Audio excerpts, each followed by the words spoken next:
এই রোববারের গল্প সুকুমার রায়ের লেখা যতীনের জুতো। কারণ এই দুদিন পরই সুকুমার রায়ের চলে যাওয়ার দিন। চলে কি আর যান, ওনার মতন অত ভালো লেখা গল্প, কবিতা, নাটক আমরা সঙ্গে নিয়ে থাকি আজীবন। তাই জন্যই তো ওনার লেখা গল্প আজকে তোমাদের শোনাবো। যতীনের বাবা নতুন জুতো কিনে দিয়ে বলেছে, এবার তুমি যদি ছেঁড়ো তাহলে এই ছেঁড়া জুতো পরেই তোমায় চলতে হবে। কারণ প্রতি মাসে যতীনের একটা করে নতুন জুতো লাগে। এত দুষ্টু ছেলে, তার জামা কাপড় ছিঁড়ে ফেলে, বইপত্রের মলাট ছিঁড়ে ফেলে, স্লেট পেন্সিল সব ভেঙে গেছে। নতুন জুতো সেই এমন দৌড়াদৌড়ি করে, সে দূর দূর করে সিঁড়ি দিয়ে, স্কুলের সিঁড়ি দিয়ে উঠছে, ধপাং করে লাফাচ্ছে, এইসব করে প্রতি মাসে জুতো ছেড়ে। কিন্তু এই যে যেমন নতুন জুতোটা পেয়েছে, সেটা প্রথম দুদিন সে ভীষণ ভালো, আস্তে আস্তে চলবে, চৌকাঠ আস্তে আস্তে পার হবে, সিঁড়ির ধাপে ধাপে শান্তভাবে চলবে। মোটে দুদিন, যেই তারপর থেকে শুরু হবে আবার লাফালাফি। যেমন এবারেও নতুন জুতো, আবার মুখটা হাঁ হয়ে গেছে। মা কবে থেকে বলছি, ওরে এই বেলা মুচি ডেকে সেলাই কর, না হলে একেবারে যাবে কিন্তু। সে মুচি টুটি ডাকাও হয় না, চটির হাঁ বেড়ে চলে।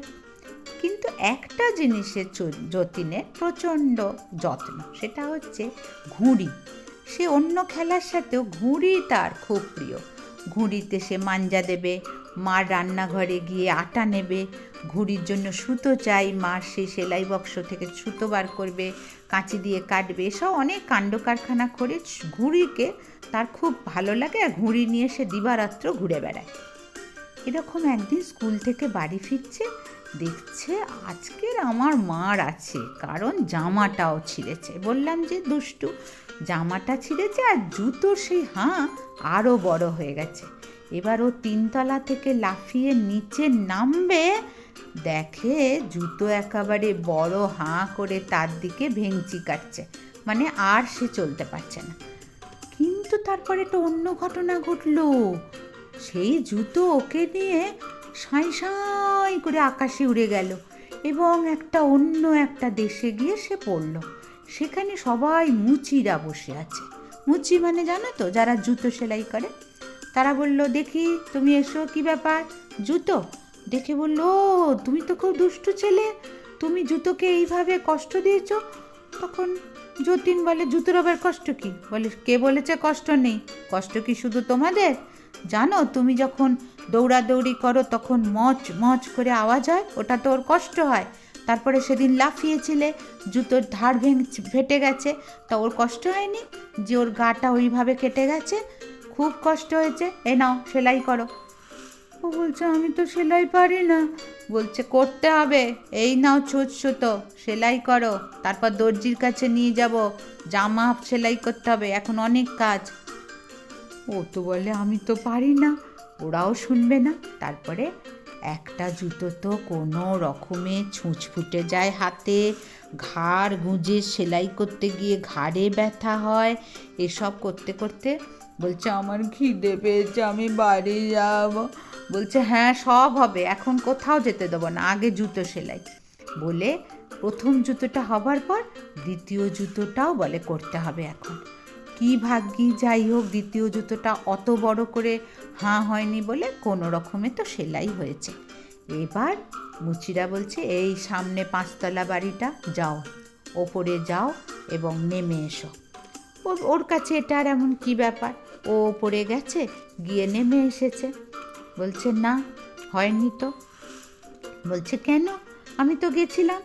বলছে, তুমি 5 বার লাফিয়েছ, 2 বার 3টে করে সিঁড়ি ডিঙিয়েছ, আবার ওঠা মানে মনে থাকে যেন, একটুও লাফাবে না, একটাও সিঁড়ি ডিঙোবে না। এতটা সিঁড়ি উঠে নেমে যতীন বেচারার পা টন টন করছিল। সে এবার আস্তে আস্তে ওপরে উঠলো, আস্তে আস্তে নেমে এলো।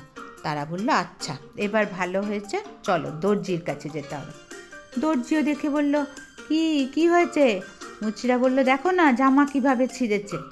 দর্জিরা বলল, খুব অন্যায়, খুব অন্যায়, এক্ষুনি সেলাই করো। ততক্ষণে যতীন বুঝে গেছে যে সেলাই না করলে হবে না।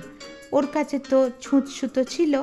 ও কাপড়টা যেই জুড়তে গেছে দর্জিরা চেঁচিয়ে উঠেছে, ও কি, এটাকে সেলাই বলে নাকি, খোলো খোলো।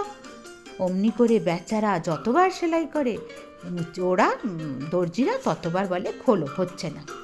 তখন ও কেঁদে বলে, আমার বড্ড খিদে পেয়েছে, আমি বাড়ি যাব। তখন দর্জিরা বলে, খিদে পেয়েছে, দাঁড়াও, তোমার খাবার জিনিস আমাদের কাছে অনেক আছে, তুমি তো পেন্সিল চিবো, এই নাও পেন্সিল নাও। এইরকম করে দর্জি আর মুচিরা চলে যায়। শ্রান্ত ক্লান্ত হয়ে যতীন কাঁদতে কাঁদতে মাটিতে শুয়ে পড়ে। এমন সময় আকাশে বঁ বঁ করে কিসের শব্দ হয়। দেখে যতীনের সেই তালি দেওয়া সাধের ঘুড়িটা গোঁত খেয়ে এসে তার কোলের ওপর পড়ে। তারপর ফিসফিস করে বলে, তুমি আমাকে যত্ন করেছ, তাই আমি তোমাকে সাহায্য করতে এসেছি, শিগগির আমার লেজটা ধরো। যতীন তাড়াতাড়ি ঘুড়ির লেজটা ধরে। ঘুড়িটা অমনি তাকে নিয়ে শোঁ করে আকাশে উঠে গেল। সেই শব্দ শুনে দর্জিরা বড় বড় কাঁচি নিয়ে ছুটে এলো ঘুড়ির সুতোটা কেটে দিতে। হঠাৎ ঘুড়ি আর যতীন জড়াজড়ি করে নিচের দিকে পড়তে থাকে। পড়তে পড়তে মাটিতে ধাঁই করে যতীনের মাথাটা লাগে। অমনি সে চমকে ওঠে, দেখে যে তাদের নিচের সিঁড়ির নিচেতে সে শুয়ে আছে, মাথায় খুব লেগেছে। তার মা বলে, আহারে, সিঁড়ি থেকে পড়ে গিয়ে আমার বাচ্চাটা কত দুর্বল হয়ে গেছে, কোনো ফুর্তি নেই, সে লাফিয়ে ঝাঁপিয়ে চলা নেই, কিছু নেই, তা নইলে একজোড়া জুতো 4 মাস হয়ে যায়। আসল কথা, যতীন এখনো সেই মুচিদের আর দর্জিদের কথা ভুলতে পারেনি। গল্পটা যদি ভালো লাগে তাহলে লাইক করো, আর নতুন বন্ধুদেরকে শেয়ার করো, তারা সাবস্ক্রাইব করবে আরও নতুন নতুন গল্প শোনার জন্য। আর সুকুমার রায়ের গল্প আরও অনেক গল্প আছে, আমিও যেমন বলবো, তোমরাও সব বই কিনে সুকুমার রায়ের গল্প পড়ো, কবিতা পড়ো, নাটক করো, কেমন?